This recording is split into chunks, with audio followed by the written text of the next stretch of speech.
Hey, I'm gonna post a quick video on the channel today because you gotta see this. I've been working on my golf swing. I had a back injury earlier in the year from working on a project at my house. Haven't played a lot, and that back injury kind of crept into my golf swing because I just wasn't hitting it very good. And my brother says to me, let me watch you hit a couple. And in literally 2 minutes, he shows me what I was doing wrong. And it just goes to show how darn important it is to have an objective coach once in a while. I mean, why do tour players have coaches? Because you can't always see the issues you have. You got to check out this video where my brother fixes my swing. So there's no better feeling knowing that when you wake up in the morning to go play golf, so that you're going to play well. There's no better feeling of hitting good golf shots down the fairway. Years ago, I was frustrated because I lost that. I was confused, I was frustrated, and then I met Mo Norman and learned the single plane swing. And so now I wake up every day and I know I'm going to hit it well, I know I'm going to play well, I know I'm going to have fun. So my mission today is to help as many people as possible wake up every day feeling good that they're going to go out there and play great because of the single plane swing.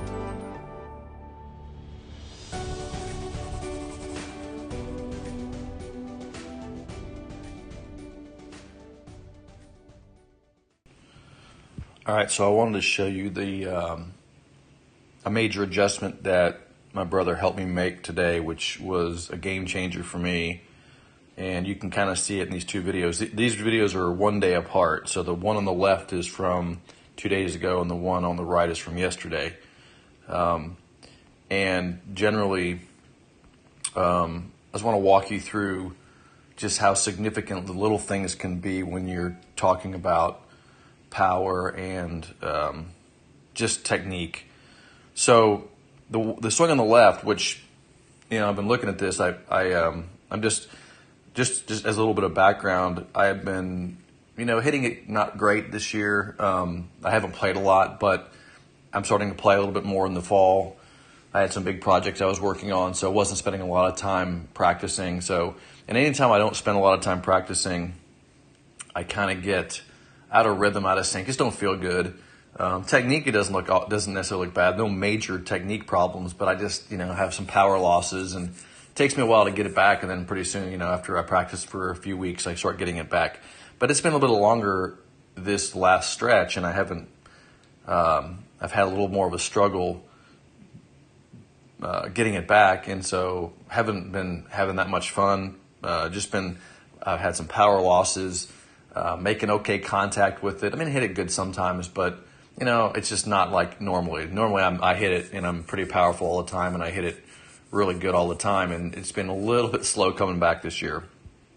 So yesterday I grabbed my brother and he said, hey, let me watch you hit a couple.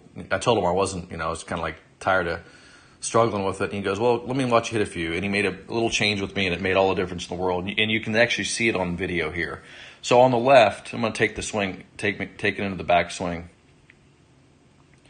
And it's my little practice swing there. So I'm going to go through the differences here.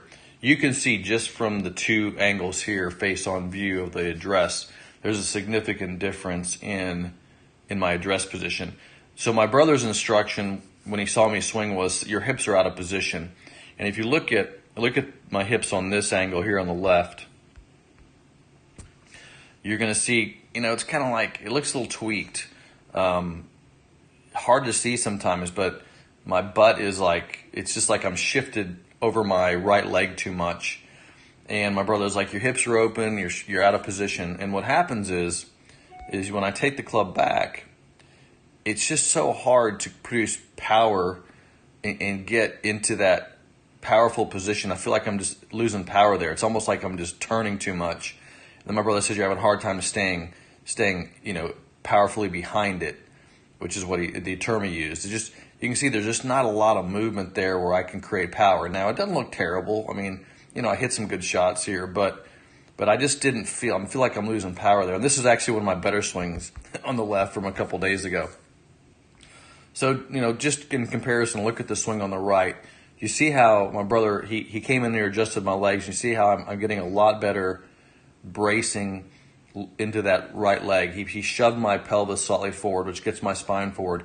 and you can see a much more dynamic leg position there. And then when I take the club back in this motion here, you're going to see how braced I am against that leg? That's what's missing here on the one here on the left. You see how this leg is just kind of, it's just kind of like not dynamic. So you see this bracing of the leg, and look what it's doing to the power of my upper body. It's allowing me to really stabilize that body. Notice how my knee also comes in better. It's getting it more. It's showing my pelvis rotation is actually better. And then you see as I start down, you're going to see a much more powerful position. Look at this position here. I love this, how powerful this position looks with the club. And then the one on the left, it just, you can see I'm just kind of losing a little bit of power because my lower body is just not stable. And you can see it's just like, oh God, it's like that. Just where is it? Where's the power of that? But look at the one on the right.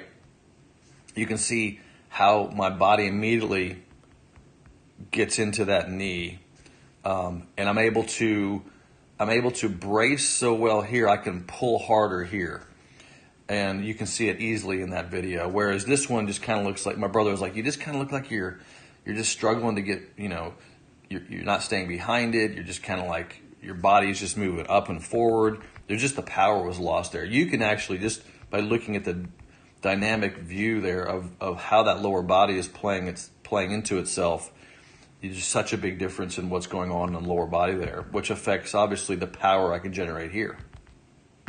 Now, I'll keep this coming down, and then let's look at what happens on the way through. So there's that kind of power loss there. And then look at this position here as I come down.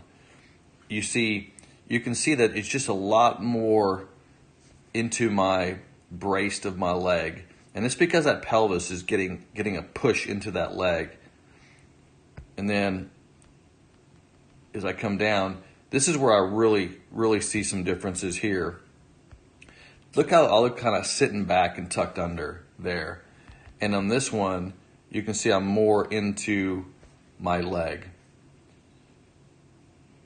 And see that even through there is much more dynamic than this one. Just looks like it's kind of like a hang back, kind of like, and this, I was over spinning the ball too, by the way. This was really spinning the ball a lot for me. Now, let me just go back here and just watch the swing on the right here, how it just creates leverage and power because I'm able to just brace. And that's what I look for, is that bracing, brace. Look at that. That's just powerful right there. And I can actually rip it from there. Whereas the one on the right, you see how I'm just kind of hanging on my right side, not powerful. I can't get to it.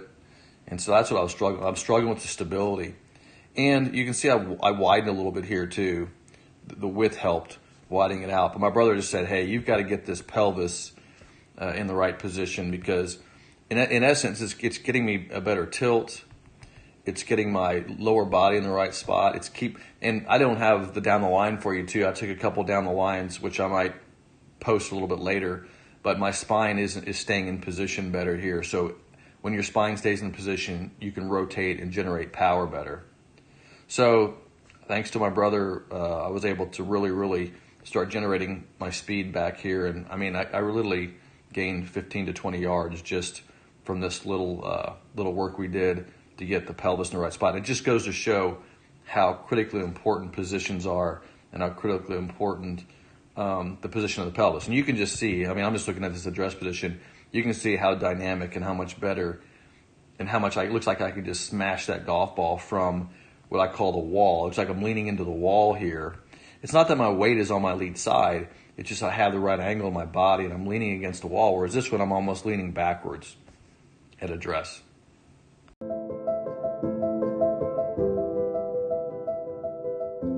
I believe that the single plane golf swing will simplify the golf game for a majority of golfers that play the game of golf. That means that more golfers are having fun playing golf. That's my mission. What I want to accomplish with that mission is I want every golfer that plays the game to, number one, know who Mo Norman is, know that there's a single plane swing out there in the world. So I want every golfer in the world to know about this guy named Mo Norman and about an easier swing that exists out there. And the reason I want that is because there will be a day, that conventional golfer where he is right now, that one day he will get frustrated with his swing. He will get to the point of wanting to quit because the conventional golf swing is that hard. And whether it's now when he's 25 years old or when he's 65 years old, he's going to want to quit the game because he just can't do it anymore. And that's the day he's going to call Graves Golf and learn the single plane swing. I just want to make sure that everybody knows who Mo Norman is and that there's an easier way to play.